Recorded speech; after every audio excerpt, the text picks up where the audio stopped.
Hi, my name is Norman and welcome to part 2 of my custom keyboard build. In the first part I introduced you into the topic and started desoldering the switches from a donor keyboard. You may want to check this out in case you missed it. Almost immediately after publishing, well, I realized that I actually haven't talked to you about the design yet. So yeah, let's get this out of the way so that we can continue with the rest, right? This is my keyboard design. You can tell right away it has kind of a weird layout. Let me tell you why. You've seen earlier I have a drop alt keyboard. It's a 65% keyboard, I guess. And it's a really nice keyboard, but there are a few things which I don't like. I think 99% of the 65% keyboards have a major design flaw. That they have their macro keys on the right side. I think it's kind of weird because I have my hand on WASD, as every gamer does probably, and my mouse is obviously on the right side. So whenever I want to press a macro, I need to, leave the mouse with my hand and then press the macro on the key, and that's kind of weird. So I thought place the macros and also the rotary encoder here on the left hand side. That way I can just, reach over without needing to leave the mouse with my right hand. That's the idea. Problem is that you're missing one column here, so the arrow keys kind of get a weird positioning. And for the OLED display, you can see here there's a small gap, so the OLED display will go right in here.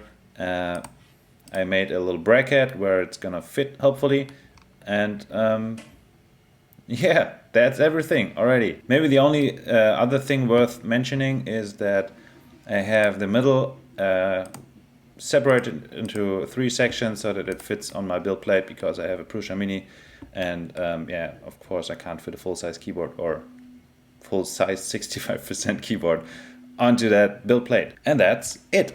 Yeah, at the end of part 1 I ordered the new parts and they finally arrived, so let's jump back in. Okay, it's finally here. Just took a little while. So these are 2 10 packs of more MX Blacks, and these are the stabilizers I was talking about. So to be honest, these switches, they're perfectly fine. You could use them right away and you would probably never miss anything. But since this is a custom build, we need to customize things. So what we are going to do is we are going to open up these switches and lubricate them so that they run a little bit more smoother. Because I have been waiting a while already, I already went ahead and did this with the ones I have. You could either just, use a screwdriver and go underneath these pins and open it. Like so, one side and then the other. And there you go, it's open.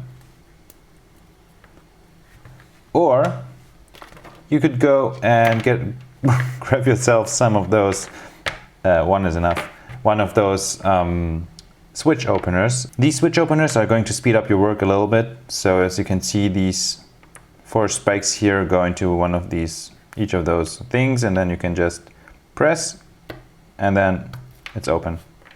There you go.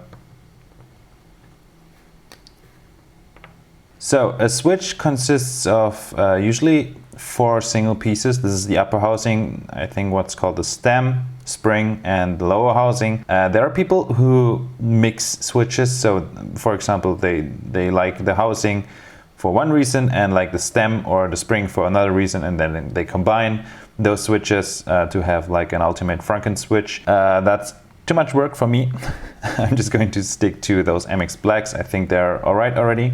And as a lubricant, I'm going to use Krytox GPL 205 GOO, I think. Yeah, goo, is it goo? I don't know, G00 or GOO, I don't know. Yeah, this little brush here was included, and then you just, just take it with a grain of salt, because I am a lube noob.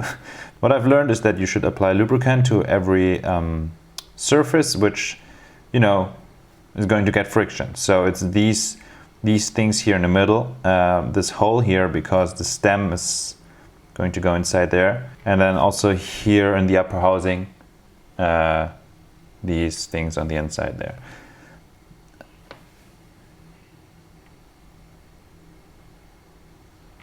And also, of course, the stem itself, especially these sides here are important.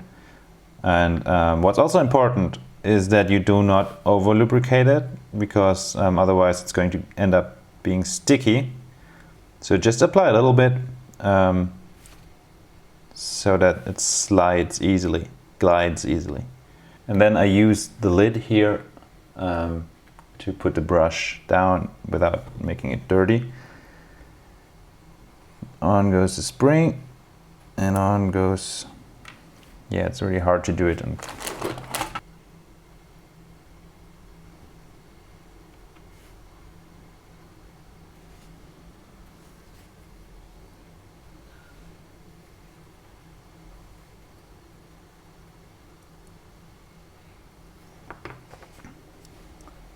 So, and one thing before we close up the switch again, here, switch films. So you might wonder what are these good for?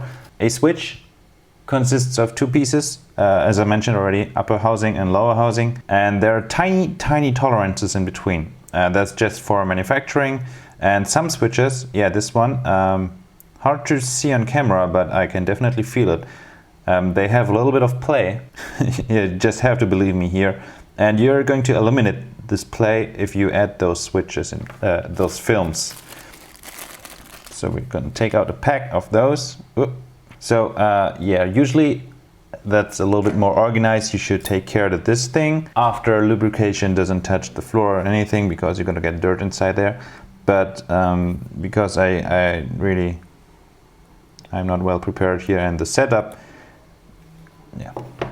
doesn't matter. So the film goes right around here, and then this one goes back in. Wrong way.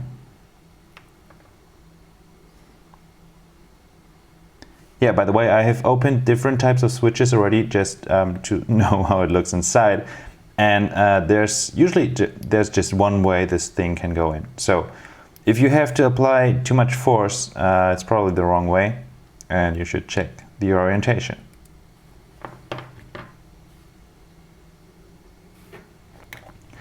And then on goes the upper housing.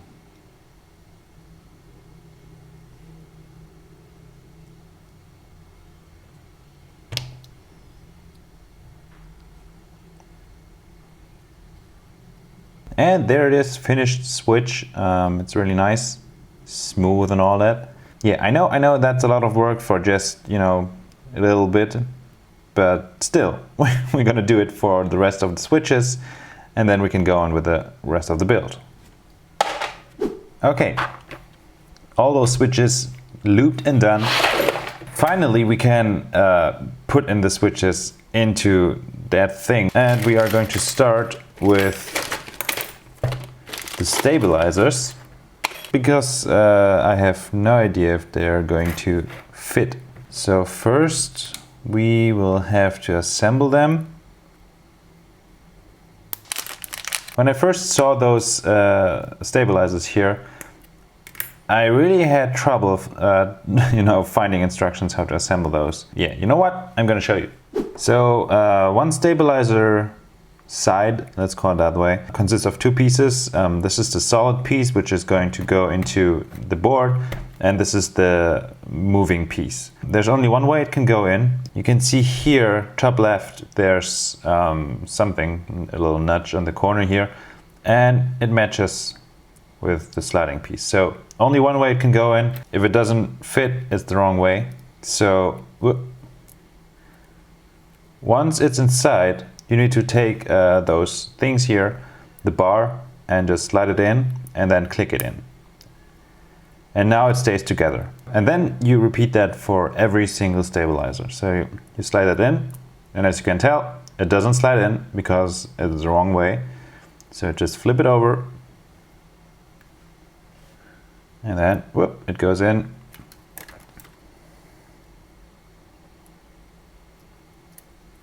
and then click. There's another way you can mess this up. Let me make this wrong real quickly. So now compare those two. This one here is a lot, you know, it doesn't have that much movement, so it's going to, well, being very annoying as a stabilizer later on. So what you're gonna do is you're gonna make sure that it's the way like that. So this bar here has to go into the moving piece, like so. Okay? That way it's not going to be in the way and you have all the full movement of your stabilizer. So now let's hope that actually those stabilizers go in. I have no idea. Yeah, I know, it's filthy. That's why we are going to wipe it off with a little bit of isopropyl alcohol. So that, you know, it's going to be a lot harder later when the switches are in to clean it. Oh, I should have used a... It's worse. Okay. Microfiber to the rescue. Yeah, that's better. So let's just try and hope that it's going to go in.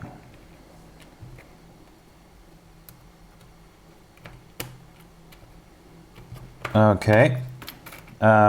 You can see these little dents on the outside here. That's where I need to, I need to increase them a little bit. So we gotta take that triangular keyhole file and just add some corners. Let's see. Yeah, I hope in future my machinist skills will increase so that I don't mess up the tolerances so much. Oh yeah, see that? That's too much. So I think we need to address that right now. I filed off too much. Does it matter? Maybe it does. So we gotta glue it. And for that we are going to use hot glue because it's easily reversed. And we're just gonna add a tiny little bit here and up there.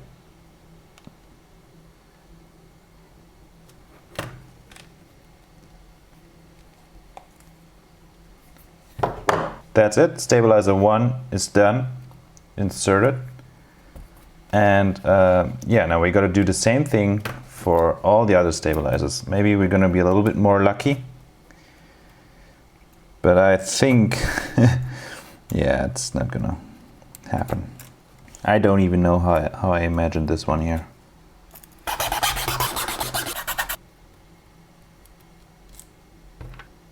Okay, that's not going to work.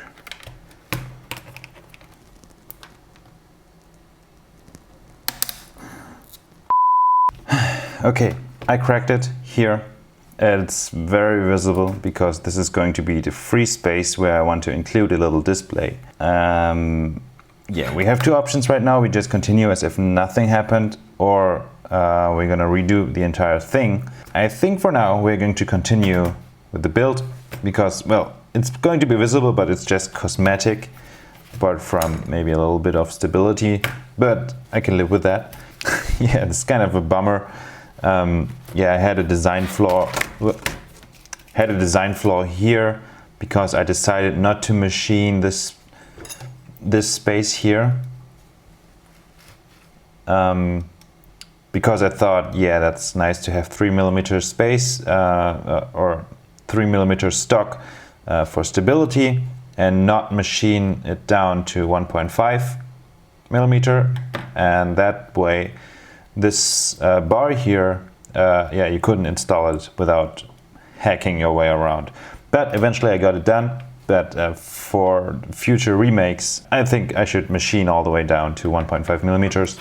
Let's just go on and forget that little mistake here.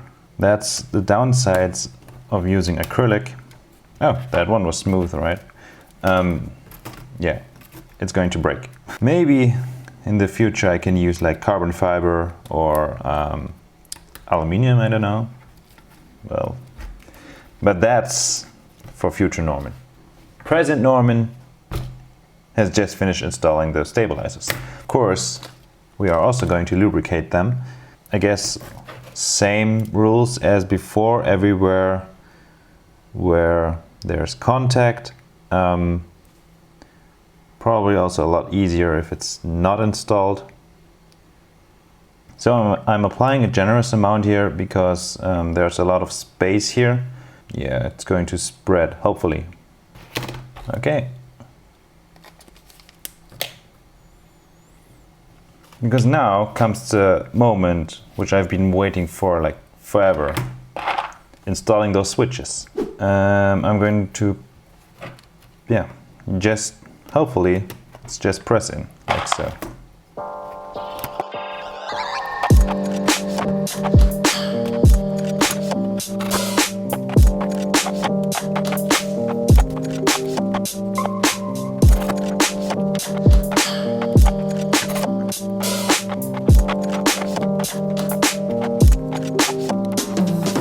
So last but not least, I want to include a rotary encoder on the top left corner.